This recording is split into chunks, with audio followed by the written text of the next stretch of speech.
wabarakatuh. Waalaikumsalam warahmatullahi wabarakatuh. Bagaimana kabarnya teman-teman semua? Alhamdulillah, luar biasa. Allahu Akbar. Baik, saya ada satu pantun untuk memulai presentasi kali ini, yaitu anak nelayan pergi ke muara. Cakep. Perginya naik perahu. Cakep. Selamat siang teman-teman semua.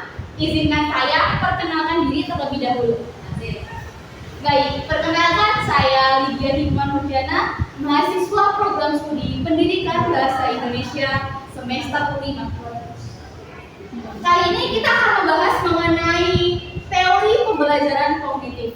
Ada yang tahu kognitif? Oke, kognitif itu mengenai pengetahuan yang dimiliki oleh siswa.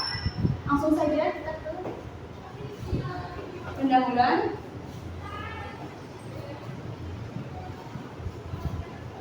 Di sini saya memaparkan terlebih dahulu latar belakang dari teori pembelajaran kognitif. Nah, pendidikan merupakan kebutuhan pokok yang bisa dipisahkan, yang tidak bisa dipisahkan dari kehidupan manusia. Dalam dunia pendidikan itu tentunya ada metode ataupun strategi dalam pembelajarannya. Teori pembelajaran berpedoman pada prinsip-prinsip pembelajaran yang dihasilkan daripada kajian-kajian ahli psikologi pendidikan. Teori merupakan azas kepada para pendidik agar dapat memahami tentang cara peserta didik belajar. Nah, salah satu asas yang harus dimiliki oleh pendidik yaitu pendidik itu harus mengetahui tingkat kognitif para peserta didiknya.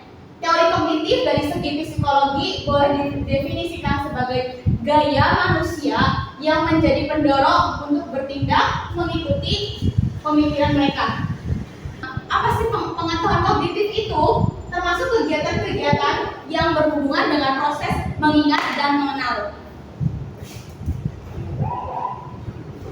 Nah, dari tujuan apa sih kognitif itu dan apa saja kelebihan serta kekurangan dalam pembelajaran kognitif?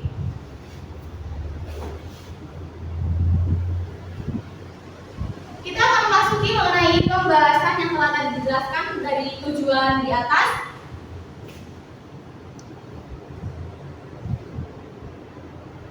Nah, teori pembelajaran kognitif yaitu penambahan pengetahuan dalam ingatan jangka panjang atau perubahan pada struktur pengetahuan.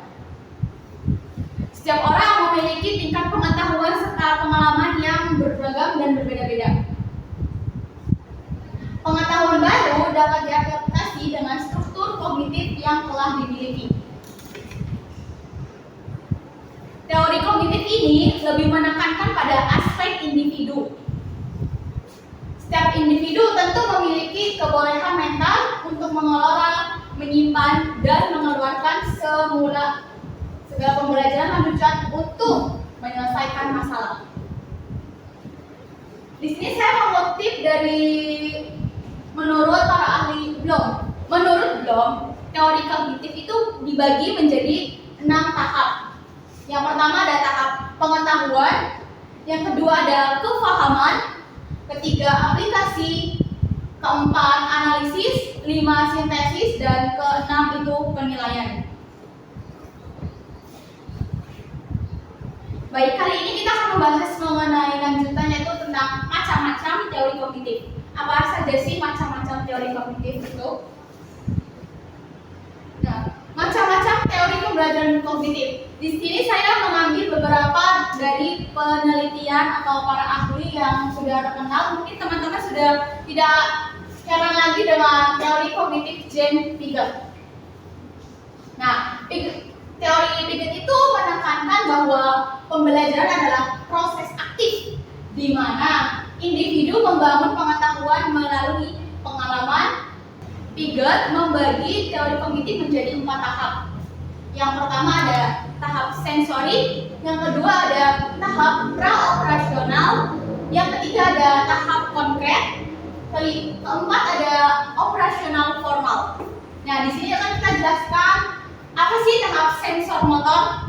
Sensor motor itu dimulai dari anak usia 0 sampai 2 tahun. Pada usia tersebut, anak belajar melalui pengalaman langsung. Dan yang kedua ada tahap praoperasional. Nah, praoperasional itu dimulai dari usia 2 sampai 7 tahun. Dalam tahap ini, anak sudah mulai menggunakan bahasa dan berpikir simbolis, tetapi masih egosentris. Karena pada anak usia seperti ini tuh pola pikir mereka tuh apa yang mereka lihat itu yang mereka ucapkan. Nah, yang ketiga ada tahap operasional konkret. Operasional konkret ini dimulai pada anak usia 7 sampai 11 tahun. Nah, operasional konkret berarti anak-anak sudah melalui tahap sensor motor, praoperasional, dan yang ketiga itu ada operasional konkret. Operasional konkret 7 sampai 11 tahun. Dalam tahap ini, anak sudah dapat berpikir logis tentang objek yang konkret. Terus yang keempat ada praoperasional formal. Di sini pada tahap ini, anak-anak sudah mengetahui tentang pengalaman langsung serta penggunaan bahasa dan berpikir logis. Tahap ini kita jabarkan yaitu anak dapat berpikir abstrak dan sistematis. Selanjutnya kita akan membahas mengenai teori Brunner. Jerome Brunner mengembangkan teori belajar konstruktivis yang menekankan bahwa pembelajaran adalah proses aktif di mana siswa membangun pengetahuan mereka sendiri. Brunner memperkenalkan 3 cara representasi pengetahuan. Ada enaktif atau tindakan, yang kedua ikonik atau gambar, yang ketiga ada simbolik atau simbol. Pada cara ini tindakan yaitu belajar melalui tindakan. Seorang anak itu sudah bisa melakukan suatu tindakan dengan apa yang mereka pikirkan. Dan yang kedua itu ada ikonik atau gambar. Anak itu belajar melalui gambar atau representasi visual. Nah, visual di sendiri ini misalkan anak tuh disajikan sebuah tata cara dalam COVID-19, disajikan sebuah poster, itu kan berupa visual. Nah, itu teori kognitif itu bisa diterapkan, oh ini tata cara dalam menghindari COVID-19 seperti ini. Misalnya jaga jarak, terus jaga kebersihan, memakai masker, nah itu. Terus ada simbol, belajar melalui simbol dan bahasa. Nah, dalam poster tersebut terdapat ada sebuah karakter atau kartun, seorang kartun itu yang memakai bajunya itu tertutup. Nah, anak tuh bisa mengatakan, oh ternyata itu sebuah masker. Dalam hal itu, pada tahap Brunner itu simbolik. Nah, yang ketiga kita akan mengetahui teori belajar Ausubel. Apa sih Ausubel itu? Ausubel belajar seharusnya merupakan asimilasi yang bermakna bagi siswa. Materi yang dipelajari itu mereka asimilasikan dan dihubungkan dengan pengetahuan yang telah dimiliki siswa dalam bentuk struktur kognitif. Ausubel menekankan bahwa pentingnya pemahaman bermakna dalam pembelajaran. Nah, Ausubel ini memiliki beberapa prinsip dalam teori pembelajaran kognitif. Di antaranya, yang pertama itu proses belajar akan terjadi jika seorang mampu mengasimilasikan pengetahuan yang telah dimilikinya dengan pengetahuan baru. Yang kedua ada proses belajar akan terjadi melalui tahap-tahap memperhatikan stimulus, memahami makna stimulus, serta menyimpan dan menggunakan informasi yang sudah ada. Yang ketiga itu ada siswa lebih ditekankan cara berpikir deduktif, artinya konsep advanced organism.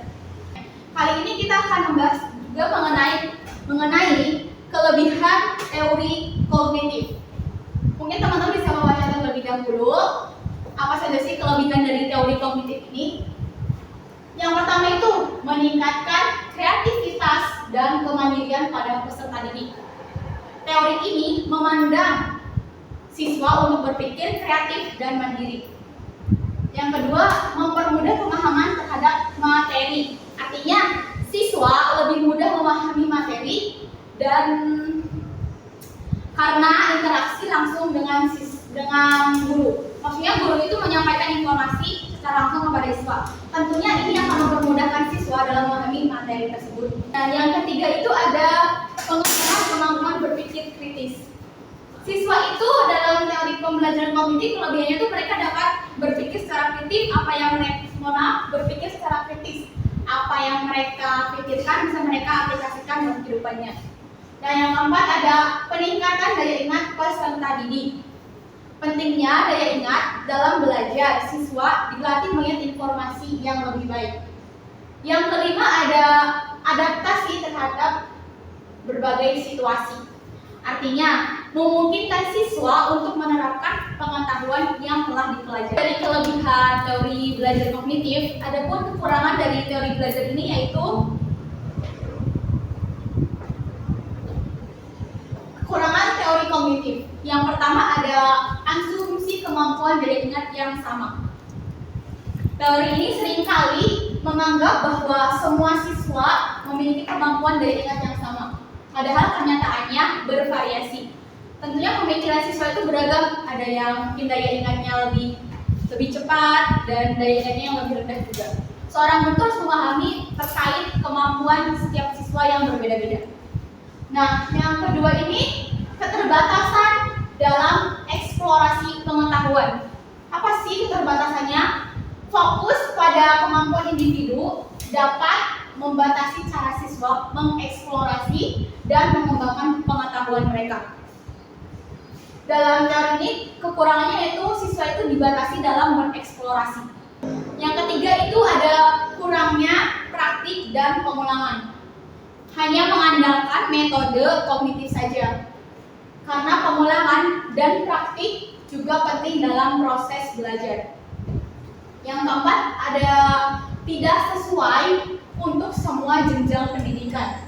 Artinya, teori ini mungkin tidak efektif di semua tingkat pendidikan, terutama di sekolah vokasi yang lebih menekankan pada keterampilan praktis. Misalnya kayak sekolah SMK itu kan lebih kepada praktiknya daripada teorinya. Mereka tuh lebih banyak praktik. Nah, yang kelima, ini ada kesulitan dalam penerapan universal, yang artinya konsep belajar kognitif bisa jadi rumit untuk diterapkan di semua konteks pendidikan. Karena setiap jenjang memiliki kebutuhan yang berbeda-beda. Setiap jenjang itu kan kayak SLB itu mungkin agak sulit untuk diterapkan pada teori belajar kognitif ini. Setelah tadi kita paparkan mengenai kelebihan, kekurangan teori kognitif, serta macam-macam teori pembelajaran kognitif, mungkin dari teman-teman semua, apakah ada yang ingin ditanyakan atas dari pemaparan ini? Ya, silakan Mbak Jessica. Ya, bagaimana caranya mengukur efektivitas penerapan teori belajar kognitif di kelas? Baik, langsung saja ya saya jawab mengenai efektivitas ya belajar di kelas. Ya, saya akan jawab yaitu agar pembelajaran kognitif ini efektivitas dilakukan di kelas, seorang pendidik itu tentunya harus menentukan protes dan post-test. Artinya, setelah melakukan pembelajaran ini, seorang pendidik harus melakukan pretest dan post-test. Dilakukan suatu penilaian, apakah teori kognitif ini cocok untuk diterapkan atau tidak. Jika cocok, mungkin akan berlanjut penerapannya.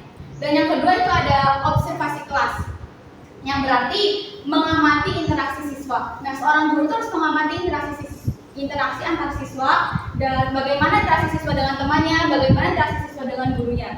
Terus yang ketiga itu ada self dan peer assessment, yang berarti memanfaatkan dan penilaian teman. Terus yang keempat ada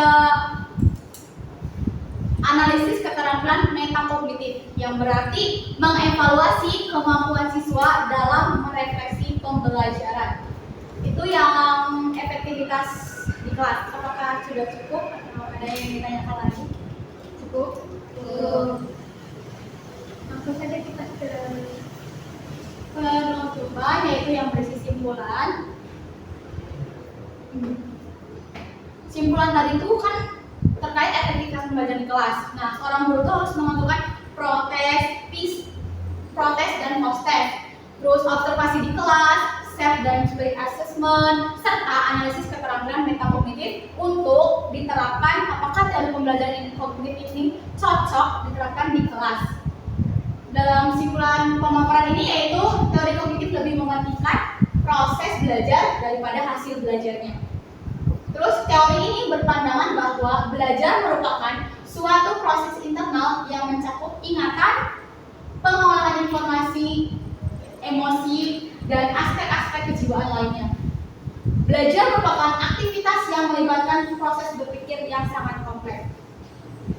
Itu saja yang dapat saya sampaikan. Kurang lebihnya saya mohon maaf. Kesepian tanpa terkasih. Cukup sekian dan terima kasih. Wassalamualaikum warahmatullahi wabarakatuh. Waalaikumsalam warahmatullahi wabarakatuh.